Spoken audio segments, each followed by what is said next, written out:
I caught my brother forging my signature to steal our grandma's inheritance. 6 months later he overdoses and reveals a dark family secret. I'm Carmen, 28, and I have an older brother, Charlie, who's 30. We grew up in a small coastal town in Oregon, where everyone knew each other. Our childhood was pretty idyllic until our mom passed away when I was 6 and Charlie was 8. She had been battling cancer for years, and although we knew it was coming, it still hit us hard. After Mom died, our dad threw himself into his work. He's a commercial fisherman, and he'd be gone for weeks at a time. It wasn't that he didn't care about us, he was just trying to keep food on the table and a roof over our heads. But his absence meant that Charlie and I spent most of our time with our grandmother, Nana Rose. Nana Rose was a force of nature. She was in her early 60s when she took on the responsibility of raising us, and she did it with gusto. She lived in this big, rambling Victorian house on the edge of town, with a wild garden that seemed to go on forever. Charlie and I would spend hours exploring that garden, pretending we were on grand adventures. Nana Rose was also the keeper of our family history. She had this huge trunk in the attic filled with old photos, letters, and keepsakes. On rainy days, which were frequent in our little coastal town, she'd bring down the trunk and tell us stories about our ancestors. There was great-great-grandpa Oliver, who'd come over from Ireland during the potato famine and started a fishing business. And great-aunt Mabel, who'd been a suffragette and once chained herself to the town hall to protest for women's rights. Charlie and I were incredibly close back then. He was my protector, my confidant, my partner in crime. We'd make up elaborate stories about the people in Nana's old photos, giving them secret lives and daring escapades. We had our own secret language, a mishmash of made-up words and inside jokes that no one else could understand. As we got older, things started to change. Charlie began to struggle in school. He was smart, but he had trouble focusing and sitting still. The teachers suggested he might have ADHD, but Dad brushed it off, saying Charlie just needed more discipline. Looking back, I think that's when Charlie started to feel like he wasn't good enough. In high school, Charlie fell in with a rough crowd. It started small, skipping classes, smoking cigarettes behind the gym. But it escalated quickly. By his junior year, he was drinking heavily and experimenting with drugs. I tried to talk to him about it, but he'd brush me off, saying I was being a goody two-shoes. Despite this, we still maintained a close relationship. Charlie would sneak back into the house late at night, and I'd help cover for him with Dad and Nana Rose. I thought I was helping him, but now I realize I was just enabling his behavior. Things came to a head when Charlie was 18. He got caught trying to steal prescription pills from the local pharmacy. It was a small town, so naturally, everyone found out. Dad was furious. He gave Charlie an ultimatum: get clean or get out. Charlie chose to leave. For the next few years, we only heard from Charlie sporadically. He'd call on holidays, usually sounding drunk or high. He'd promise to come visit, to get his life together, but it never happened. Meanwhile, I focused on my studies and got accepted to college in Portland. Nana Rose passed away 2 years ago, just after I graduated college. It hit us all hard, but Charlie took it especially badly. He showed up to the funeral looking gaunt and strung out. He caused a scene, accusing Dad of not doing enough to save Mom, of driving him away. It was awful. After the funeral, we learned about the inheritance. Nana Rose had left everything to be split equally between Charlie and me. It wasn't a fortune, but it was substantial, enough to pay off my student loans and put a down payment on a house. For Charlie, it could have been a fresh start. The day we were supposed to meet with the lawyer to finalize everything, Charlie didn't show up. I tried calling him, but his phone was off. The lawyer suggested we reschedule, so we did. This happened 3 more times over the next month. Each time, Charlie had an excuse: he was sick, his car broke down, he had to work. I was getting frustrated, but I tried to be understanding. Finally, 2 months ago, I got a call from the lawyer. He sounded uncomfortable and asked if I could come to his office. When I arrived, he dropped a bombshell on me. Charlie had come in a week earlier, forged my signature, and claimed the entire inheritance for himself. He had already transferred all the money out of the account. I was in shock. I couldn't believe my brother, my childhood best friend, would do this to me. The lawyer advised me to file a police report, but I hesitated. This was my brother, after all. I decided to confront Charlie first. I drove to his apartment in a sketchy part of Portland, my hands shaking as I knocked on the door. When he opened it, I barely recognized him. He looked gaunt, with dark circles under his eyes and sores on his face. The apartment reeked of alcohol and something chemical that made my nose burn. I demanded an explanation, but Charlie just laughed in my face. He said he needed the money more than I did, that he had debts to pay off. When I reminded him that I had student loans and dreams of buying a house, he sneered and said I could always find a rich husband. He said I was just like Dad, always looking down on him, never understanding how hard things were for him. In that moment, I realized the brother I knew and loved was gone. This person in front of me was a stranger. I told him I was going to the police, and he actually threatened me. He said if I did that, he'd make sure I regretted it. He knew people, he said, dangerous people who wouldn't hesitate to hurt me or Dad. I left his apartment in tears, feeling betrayed and heartbroken. I drove straight to Dad's house and told him everything. Dad was furious. He wanted to go confront Charlie himself, but I talked him out of it. Instead, we went to the police together and filed a report. The investigation has been ongoing for the past 2 months, but I'm not hopeful. Since Charlie forged my signature so well, it's become a case of my word against his. The police say these cases are often difficult to prove. I've had to move back in with Dad temporarily, as I can no longer afford to live on my own. My dreams of buying a house have been put on hold indefinitely. I've picked up extra shifts at the cafe where I work, trying to save whatever I can, but it feels like I'm back at square one. Yesterday, I received a text message from Charlie. It was the first time he'd reached out since everything happened. The message read, "I messed up. Can we talk?" I'm conflicted. Part of me wants to hear him out, to understand why he did what he did. Maybe there's an explanation that will make sense of all this. But another part of me is scared and angry. He betrayed me in the worst way possible, and I'm not sure I can ever forgive him. I keep thinking about the trunk in Nana Rose's attic, all those family stories of perseverance and strength. I wonder what she would say if she could see us now. Would she be disappointed? Would she know how to fix this? I don't know what to do. Should I meet with Charlie? Is there any coming back from this kind of betrayal? Any advice would be appreciated. Update 1. It's been about a month since my last post, and a lot has happened. Thank you all for your support and advice. It really helped me gain perspective on the situation. After much consideration, I decided to meet with Charlie. Many of you advised against it, and looking back, I should have listened. But I couldn't shake the memory of the little boy who used to protect me from imaginary monsters, who held my hand at Mom's funeral. I arranged to meet him in a public place, a cafe near our dad's house. I asked Dad to wait nearby, just in case things went south. When Charlie showed up, he looked even worse than before.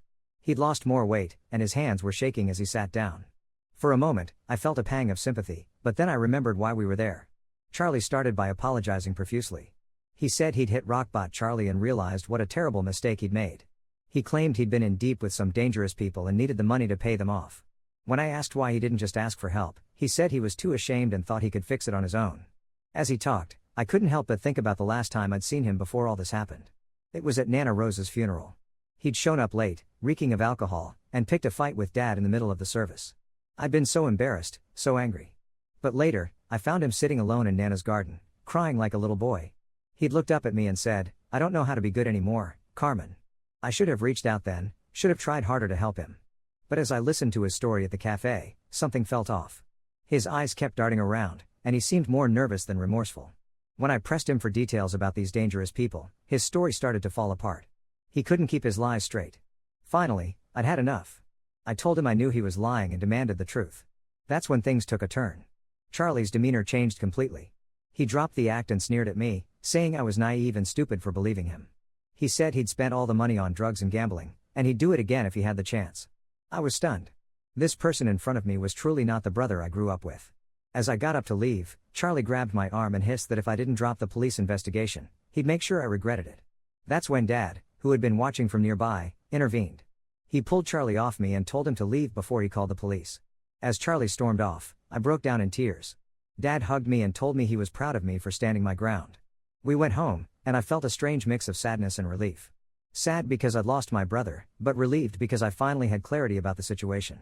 That night, Dad and I stayed up late, talking about Charlie and our family. Dad opened up about his own struggles after Mom died, how he'd thrown himself into work because he didn't know how to be a single parent. He said he regretted not being there more for us, especially for Charlie.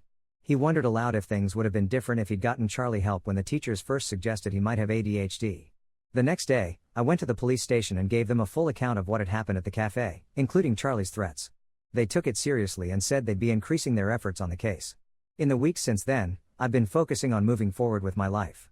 I've picked up extra shifts at work and started looking into scholarships to help with my student loans. It's not the same as having the inheritance, but it's a start. I've also been spending more time with Dad. We've been going through Nana Rose's old trunk, looking at family photos and reading old letters. It's been bittersweet, but it's helped me remember the good times with Charlie without excusing his current behavior. Last week, I found an old photo album I'd never seen before. It was full of pictures of Mom when she was young, before she got sick. There was one of her and Dad on their wedding day, looking so young and happy. And there was one of Mom holding newborn Charlie, with toddler me peering curiously at the baby. It made me wonder what Mom would think of all this. Would she be disappointed in Charlie? In me, for not being able to help him? I've been having vivid dreams about my childhood. In one, Charlie and I are in Nana's garden, playing our old make-believe games. But every time I try to catch up to him, he disappears into the fog. I wake up feeling like I've lost something I can never get back. As for Charlie, I haven't heard from him since that day at the cafe. Part of me is relieved, but another part still worries about him. Dad has tried reaching out, but Charlie isn't responding to him either. I'm still processing everything that's happened, but I feel stronger now. I know it's going to be a long road, but I'm determined to rebuild my life, with or without that inheritance. Thank you all again for your support. I'll update if there are any significant developments. Update 2. It's been about 2 months since my last update, and things have taken an unexpected turn. I want to thank everyone who's been following my story and offering support. It means more than you know. About 3 weeks ago, I got a call from the police. They had finally tracked down most of the money Charlie had stolen. It turns out he hadn't spent it all as he claimed. He had transferred a large portion of it to an offshore account, thinking it would be untraceable. Fortunately, the investigators were able to follow the trail. The detective told me that they found Charlie's laptop during a raid on a known drug house. Apparently, Charlie had been staying there on and off. The laptop contained records of the money transfers, as well as emails that implicated several other people in a larger drug operation. The detective said Charlie's information could be valuable in bringing down this network. The process of recovering the money is ongoing, but the detective assured me that I should be able to reclaim a significant portion of my inheritance. It's a huge relief, but it also brings up mixed emotions. I'm grateful to potentially get the money back, but it doesn't undo the betrayal. A week after the police called, I received a letter from Charlie. He's in rehab. Apparently, after our confrontation at the cafe, he went on a major bender and ended up in the hospital with an overdose. It was a wake-up call for him, and he checked himself into a rehabilitation facility. In the letter, Charlie apologized again for everything he'd done. He explained that he'd been struggling with addiction for years, hiding it from the family. He traced it back to high school, when he started taking Adderall to help with his undiagnosed ADHD. It spiraled from there. The inheritance money, he said, had been too much temptation. He convinced himself that he could use it to finally get clean, to start a new life. Instead, it sent him into a downward spiral.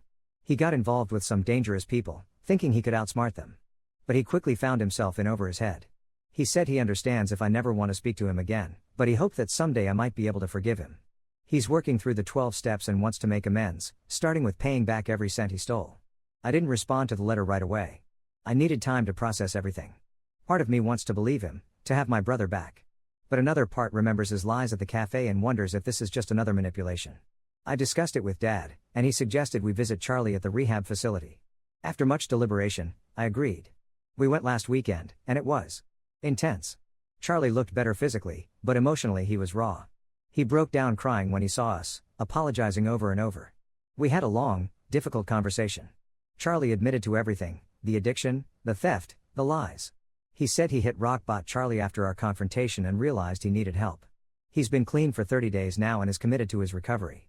During our visit, Charlie shared some things about his struggles that I had never known. He talked about feeling like a failure compared to me, always the problem child while I was the good one. He said he'd started using drugs to numb the pain of feeling like he could never measure up. It was hard to hear, but it helped me understand his perspective a little better. I told Charlie that while I'm glad he's getting help, I'm not ready to forgive him yet. The trust between us is broken, and it will take more than words to rebuild it. He said he understands and that he's prepared to put in the work, no matter how long it takes. As we were leaving, Charlie handed me an envelope. Inside was a check for a portion of the money he stole, along with a promissory note for the rest. He said it's not nearly enough, but it's a start. He also gave me an old photo he'd kept in his wallet all these years, a picture of the two of us with Nana Rose in her garden. We couldn't have been more than 7 and 9 years old, gap-toothed and grinning. It brought tears to my eyes. I'm still processing everything. On one hand, I'm relieved that Charlie is finally getting help and that I might get my inheritance back. On the other hand, the hurt and betrayal are still fresh. I'm cautiously optimistic but also wary. For now, I'm focusing on my own life. I've started looking at houses again, allowing myself to dream a little. I'm also considering going back to school to finish my degree. Whatever happens with Charlie, I'm determined to move forward. I'll update again if there are any major developments. Thank you all for your continued support and advice. Update 3. It's been about 6 months since my last update, and I wanted to share what's been happening. A lot has changed, both in my life and in my relationship with Charlie. First, the good news, I've finally received most of my inheritance back. The legal process was long and complicated, but in the end, I was able to reclaim about 80% of what was originally left to me. It's not everything, but it's enough to make a significant difference in my life. I used some of the money to pay off my student loans, which was an incredible feeling. I've also put a down payment on a small house. It's a cozy 2-bedroom cottage not far from where we grew up. The backyard reminds me a bit of Nana Rose's garden, and I've started planting some of the flowers she used to grow. Every time I work in the garden, I think of her and the stories she used to tell us. As for Charlie, He completed his 90-day rehab program and has been sober for 6 months now. He's been attending NA meetings regularly and has found a job working at a local community center, helping at-risk youth. It's a role that seems to suit him, given his own experiences. He's still living in a halfway house, taking his recovery one day at a time. Our relationship is complicated. We're not close like we used to be, and I don't know if we ever will be again. But we're talking. We meet for coffee every couple of weeks, always in public places. Sometimes Dad joins us. These meetings are often awkward and emotionally charged, but we're trying.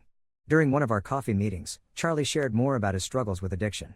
He talked about the shame and self-loathing that fueled his drug use, and how he'd always felt like he was living in my shadow. It was hard to hear, but it helped me understand his perspective better. I shared my own feelings of guilt for not realizing how much he was struggling, for not doing more to help him. We both had a lot to process. Charlie has been consistent in his efforts to make amends. He's been paying me back in small installments from his new job, even though I told him it wasn't necessary given the recovery of most of the inheritance. He insists on it, saying it's part of his recovery process and a way to rebuild trust. I've seen glimpses of the brother I used to know, his sense of humor, his kindness. Last week, he brought me a small potted plant for my new garden. It was a variety of rose that Nana used to grow. The gesture touched me deeply, but it also brought up a lot of complicated emotions. The trust that was broken isn't easily repaired, and we're both very aware of that. Last month, Charlie asked if I would consider being his sponsor in NA. I was surprised and, honestly, a bit overwhelmed by the request. After thinking it over and discussing it with my own support network, I decided it wasn't a good idea. Our relationship is still too fragile, and I'm not sure I'm equipped to handle that responsibility. Charlie was disappointed but said he understood. As for me, I've been focusing on healing and moving forward. I've reconnected with old friends from high school and college, people I'd lost touch with during the chaos of the past few years. I've even started dating again recently. It's been nice to focus on building new, positive relationships. I've also been spending a lot of time with Dad. We've grown closer through all of this, and I'm grateful for his unwavering support. We've been talking about taking a family vacation next year, just the three of us. It's a tentative plan, but it feels like a step in the right direction. Last week, I found myself back in Nana Rose's old house. The new owners were kind enough to let me walk through when they heard my connection to the place. Standing in the attic where the old trunk used to be, I was flooded with memories, both good and painful. I realized that while I can't change the past, I can choose how to move forward. Looking back on everything that's happened, I can see how far I've come. The betrayal and hurt are still there, but they don't define me anymore. I'm proud of the strength I've found in myself through this ordeal. I don't know what the future holds for my relationship with Charlie. I'm cautiously optimistic but also realistic. Trust, once broken, is hard to rebuild. But for now, I'm taking it one day at a time, focusing on my own growth and happiness. Thank you all for following my story and for your support throughout this journey.